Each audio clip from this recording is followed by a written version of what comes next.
Hello, sincere friends. Hope you are all in good health. Before going forward, I do not own the rights to any of the images used in this video.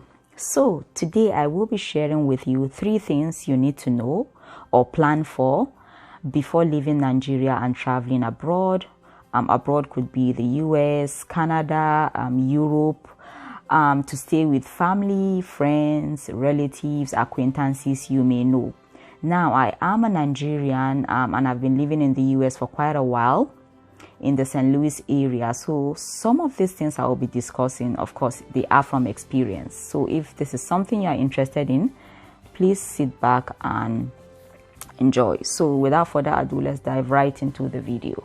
So the first thing we'll be talking about is money. I know it seems a bit obvious, but just hear me out.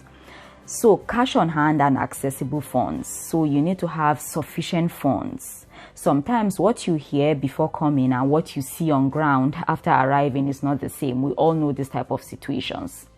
So if you find yourself in this type of situation, you need to be able to at least provide for yourself, comfortably provide for yourself, be able to put a roof over your head, food for yourself, food in your belly. And also if you want to make your trip enjoyable, go to places, maybe visit tourist sites, eat out at restaurants, buy some gifts, some clothing, whatever it is you've planned. Of course, we all know this costs money. So this is just having that extra cushion to plan for the rainy day, so to speak, because you really don't know what you are going to commit on ground. So as much as possible, have sufficient funds, have extra funds that you could draw on. So if anything happens, in case of any occurrence, you will be prepared to, be able to take care of yourself, to pay for any of those little fees you might come across, maybe even parking lots. Some parking lots have fees that you need to pay. So by the time you start going out and about in town, these expenses do tend to add up. They do tend to add up. So you just want to make sure as you plan your visits, you also have some extra cash that will make your trip much more enjoyable and more comfortable. Of course, except you plan to spend most of your visit indoors and just spending as little as possible. But it's just good to have a little bit of cash so nothing takes you by surprise. There are some things that in life we don't plan for. Unexpected expenses do crop up. So especially when you don't have family or friends easily to call upon, if anything happens. So you want to make sure you having that extra cushion, that extra cash. It just makes you that much more comfortable because you can do for yourself and you're not at the mercy of others, regardless of what you see when you arrive. So that's basically what I want to say about money. So please, money is very essential. Have some on hand, and then also have some cash accessible that you could have available in as little as minutes or even on the same day. All right. So the next thing we will be talking about is something also that seems a little bit obvious, but is very, very important. And please, this next one, don't feel shy to ask beforehand how you will be getting around. Transportation is very, very important.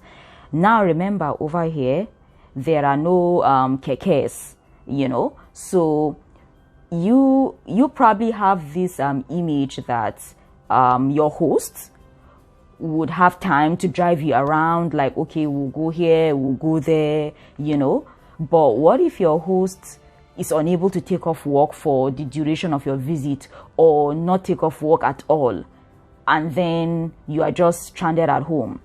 So if that's the situation, and depending on the part of town you are in, some places in town, like for example here in St. Louis, in the city itself, they do have some access to buses that make connections, and like the metro, which is like the train.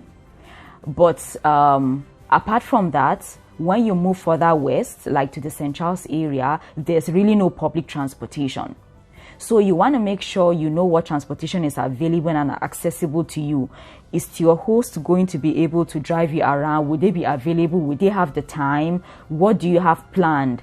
So it's not just picking you up from the airport and then dropping you off at the airport after your visit. You also have to know how to get around. Getting around by cab, Uber, Lyft, that could be very, very expensive. And of course, you could say you have the option of trekking, but there are limits to where you could actually walk to. Like if you were in the subdivision, for example, where you live, then you certainly could walk over, go to places. But like on the highways, there are just some places that you couldn't walk on because they don't even have any accommodation for pedestrians walking. Like there are no sidewalks, so there's a limit to where you can trek to. So I would suggest asking questions before you arrive as to what type of transportation is available, if your host will be available to drive you around, and if you are expected to find your way around, just do some basic research. What are the connections? You can also do that on Google, of course. You can also, most of these places, to the metro and all, they also have like a helpline where you could ask for directions. Also, make sure to have some smaller denominations on hand, like some $1 notes and some cents too, because most of this public transportation, if you are going to utilize that, you can't really you don't want to be breaking down maybe $100 notes, for example, if you had those type of notes when you converted naira to dollar. So just have some change on hand, because that's what you mostly use when you are in transit.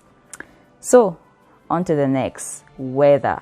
Dressing for the weather. Like I can't overemphasize this one.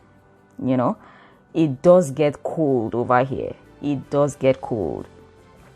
Now in the St. Louis area, it can get as cold as -2 degrees Celsius. That's about 29 degrees Fahrenheit when you do the conversion.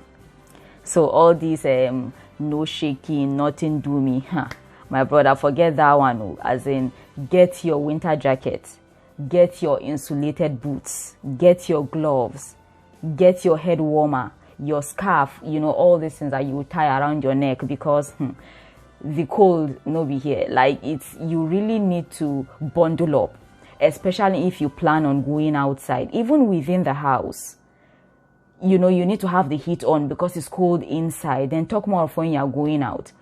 And depending on where you are, of course, the temperature varies. I'm just talking about winter here because we're already from like a tropical area, so we kind of know the heat and how to deal with the heat. But like the winter, especially if you've not experienced one, like there's no being over prepared, because sometimes you might feel, oh, it's not that cold, I go out, but once you're out and about, within 30 minutes or so, the temperature just drops all of a sudden and you are here freezing. And there's nothing worse than being cold and wet, and then the tips of your ears will, it just gets to a point where the cold can be painful, and you don't want to be walking in like all those your cover shoe. That's that won't help you in winter. So you just want to make sure you have boots that are waterproof, because you'll be walking through snow, slush, possibly some even icy conditions. So you want to make sure you are ready. You don't want cold feet, because it will just ruin your outing. Like there are ways that you could dress warmly and comfortably, that you could spend at least an hour or two outside and then come back home and warm up.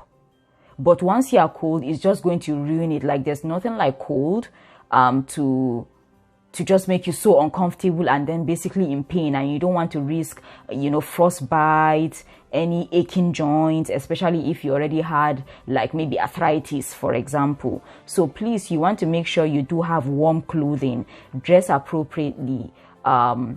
If you don't have that when you're coming, once you arrive, kind of research beforehand. What is the season? What is the weather? How cold does it get there? How cold does it get over there? Ask the people you are going to stay with, so that they can kind of put you through, and then you'll be prepared. for the winter. So the last one, this is kind of like a bonus I threw in there. This is a travel advisory. So obviously we know what is happening around the world now with the current health concern.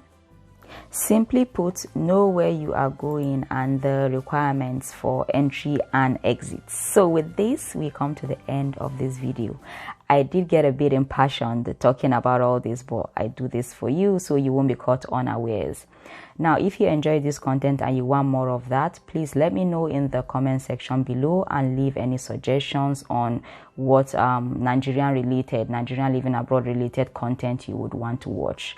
And please subscribe. Thank you for watching and have a nice day. Bye.